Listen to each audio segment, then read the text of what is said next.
Senhor Presidente da Câmara Municipal de Santa Maria da Feira, Senhor Presidente da CIP, Senhor Presidente do Conselho Económico e Social, Senhor Presidente da Mesa da Assembleia Geral da CIP, Senhores Deputados, Senhores Embaixadores, Senhores Presidentes e outras confederações aqui presentes, Excelências, minhas senhoras, meus senhores, caras amigas, caros amigos. Permitam-me uma primeira palavra dirigida ao Sr. Presidente da Câmara Municipal para agradecer a sua anfitrionia, a sua evocação da pré-história das ligações constantes a Santa Maria da Feira e também para dizer que tomei boa nota das suas preocupações em matéria fiscal, que não são propriamente uma novidade. Todos temos presentes os dois tópicos fundamentais das suas preocupações. O primeiro é a complexidade das interpretações em matéria tributária e o segundo é a tendência decorrente dessa volatilidade interpretativa para uma concentração de recursos de uma ótica de centralidade e não de descentralização. De todo modo, fiquei ciente daquilo que o preocupa e que espero que deixe de preocupar no futuro. Minhas senhoras e meus senhores, saudar a CIP é saudar uma memória, saudar uma determinação e saudar uma visão para o futuro. Saudar a CIP é saudar uma memória.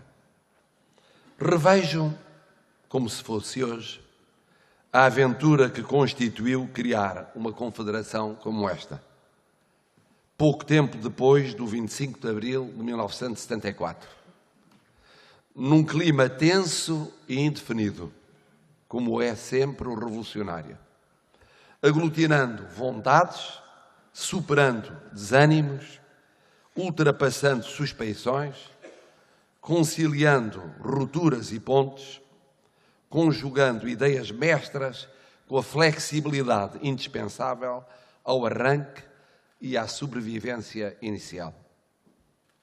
António Vasco de Melo e José Manuel Moraes Cabral recordarão certamente esses meses que pareciam décadas. Memória que continua até aos dias de hoje e em que Pedro Ferraz da Costa assumiu um papel crucial na viragem de mentalidades, no lidar com a política e os demais parceiros sociais. E na qual, em cada ciclo, líderes com estilos diversos foram gerando equilíbrios e percorrendo caminhos entre o promissor e o espinhoso. Recordo neste ensejo, com saudade, Rui Nogueira Simões, e também, ainda presente entre nós, Francisco Vanceler. Ambos incansáveis líderes desta, então, cada vez mais complexa instituição. Mas saudar a CIP é saudar também uma determinação presente. Quem conhece instituições com a relevância da vossa, sabe como é complexo compatibilizar sensibilidades, mobilizar associações tão importantes, conviver com outras entidades de tomo e que têm história e ambição em domínios comuns. Olhar para empresas de biografia variada e perspectivas diferentes. Fazer acertar as expectativas de tanta componente do tecido empresarial industrial. Esse tecido, dominado por micro, pequenas e médias empresas, mas onde estão presentes empresas maiores e ciosas do seu protagonismo. E ainda juntar empresários e gestores, num contexto em que uns e outros tantas vezes se confundem, e quando se não confundem, ainda está em afirmação a organização dos segundos. Por tudo isto, merece encómio particular a paciência do atual Presidente António Saraiva. As conjunturas vividas são exigentíssimas. A ponderação dos interesses em presença de extraordinária sensibilidade. E a vida associativa sempre um tentador campo de exercício pessoal e coletivo. Mas saudar a CIP é, por último, saudar a sua visão para o futuro. Desafio ingrato para ela e para todas as demais confederações patronais e sindicais. Tão acelerado é o presente e rodeado de incógnitas de toda a ordem o desejado futuro.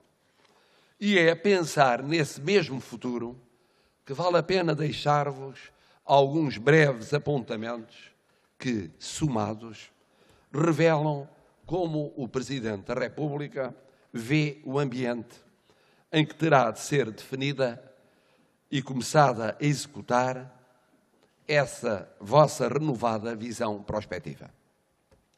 Melhor dizendo, qualquer visão que se queira realisticamente portadora de verdadeiro futuro nacional. Ambiente, antes do mais, externo, repleto de interrogações.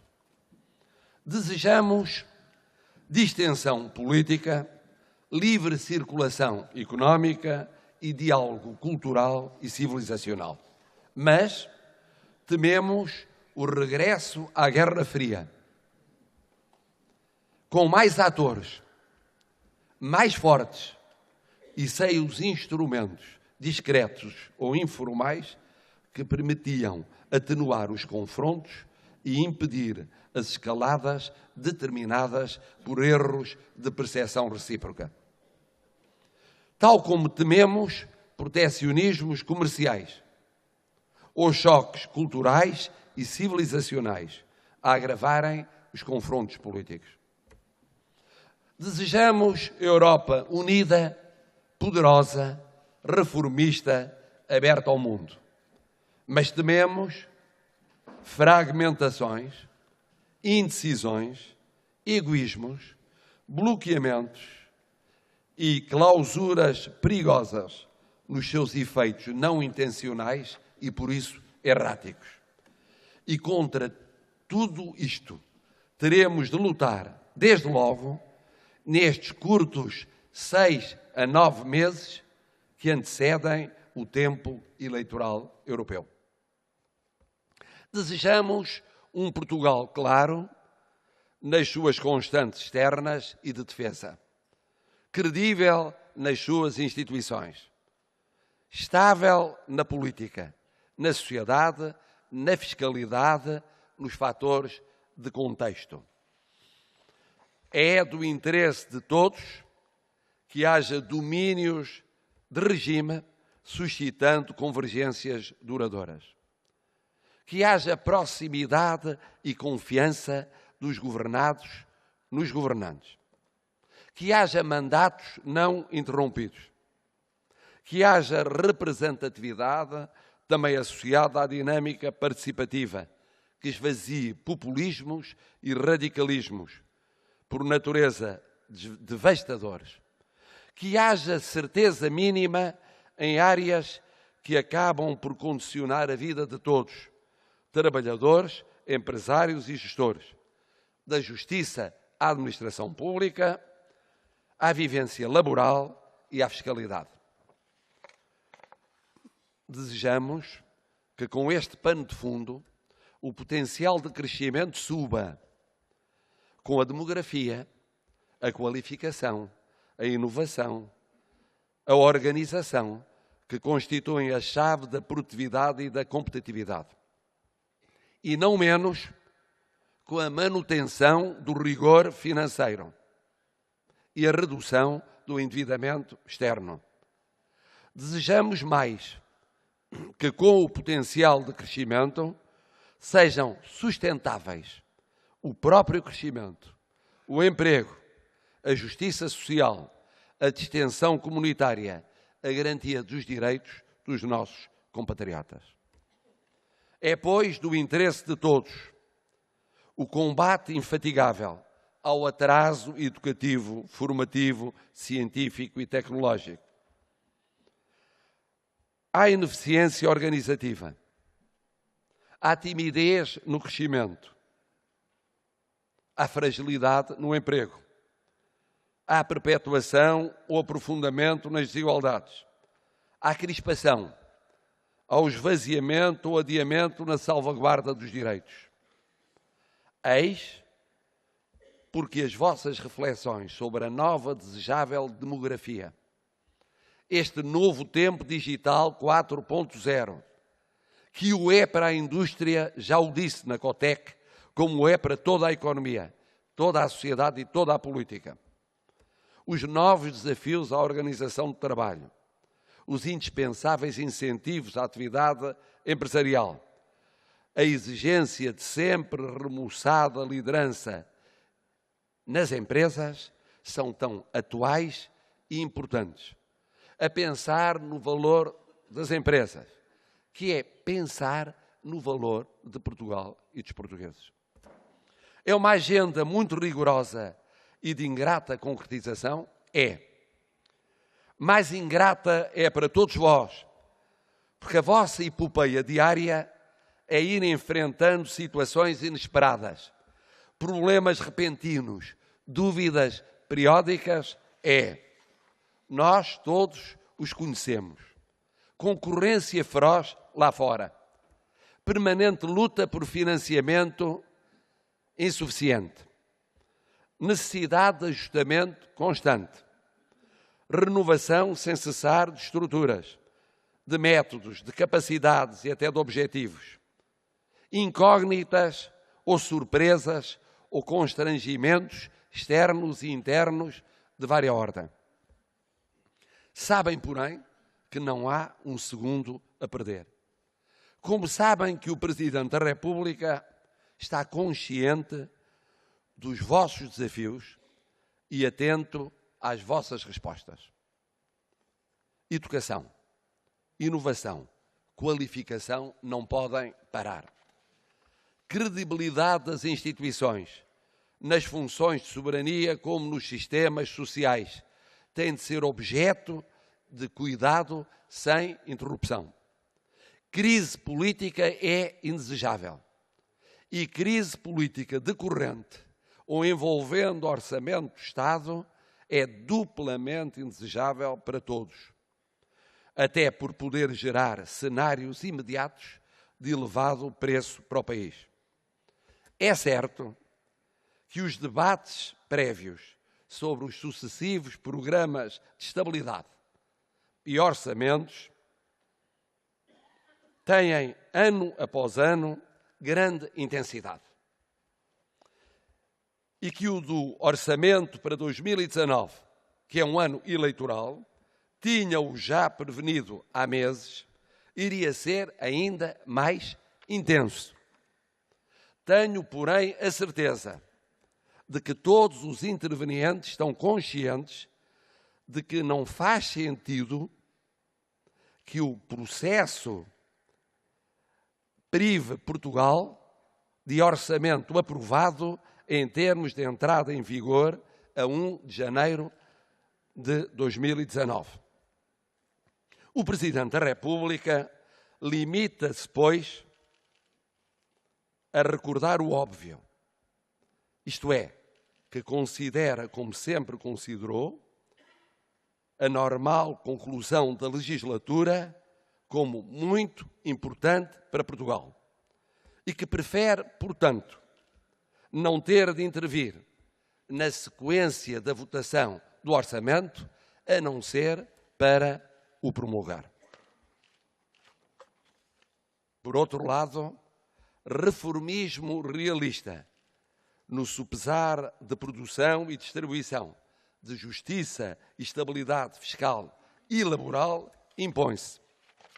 Tudo sabendo que a democracia é pluralismo e liberdade e debate de ideias e posições, mas dispensa espaços oferecidos por ação ou omissão àqueles que queiram replicar apelos populistas visíveis mesmo ao virar da esquina dentro da própria Europa.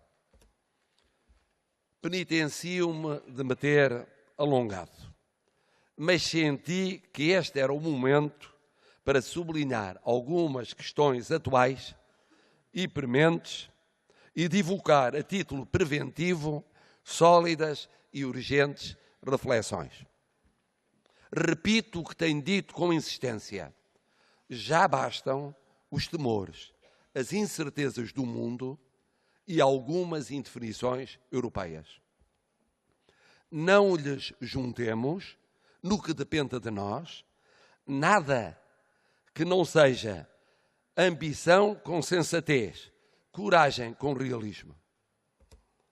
Conto com a vossa labuta de todos os dias para que não desperdicemos esta oportunidade, porventura única, de mudarmos para melhor Portugal. Sabemos todos como Portugal tem contado com o vosso trabalho, com o vosso afinco, com a vossa resistência, com o vosso ilimitado espírito de lutar e de vencer. E também com o dos trabalhadores desse tão diferenciado e operoso tecido empresarial. Portugal agradece a todos os que lhe dão vida dia após dia, sem desfalecimentos ou estados de alma, sempre com esperança. É o vosso caso. Essa a principal razão para aqui vir e aqui estar hoje convosco, para vos agradecer em nome de Portugal.